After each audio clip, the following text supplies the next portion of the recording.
Nagdadalamhati ngayon ang UP Visayas community sa pagkamatay ng isa nilang estudyante noong nakaraang linggo.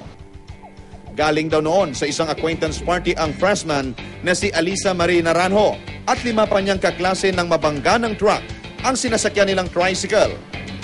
Kaya lapit ng bagon mong paglaktod niya. Dire-diretso siya, wala siya ng pundo.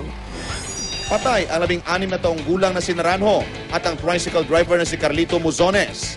Critical naman ang lagay ng mga estudyanteng sina Gmail Tolentino at Bilo Patrice Galupo, habang sugatan pa ang iba.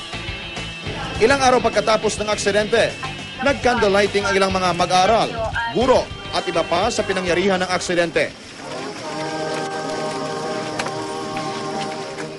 Bali po, as a response sa unfortunate incident nung Friday, nakipag-coordinate po kami sa lahat ng possible organizations, pati po sa mga student council, upang ma-commemorate man lang at makabuo ng mga events para i-commemorate at maggalap ng tulong para especially sa mga pamilya ng nabiktima.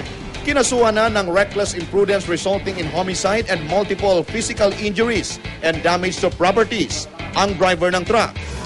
Pinag-iisipan namang gawing one-way na ang pinangyarihan ng aksidente. Pero kung one-way lang pasunod lang, pagwa, mula na ang panway na siyang nag-cross, ma-editar ang sa aksidente. Sang-ayon naman dito ang mga tricycle driver na dumadaan sa lugar. Okay man sa amon sir. Okay man sa mas secure bagay kung dala kami sa tuwi ang lagyan mo sa may oldad men, mas okay bagay.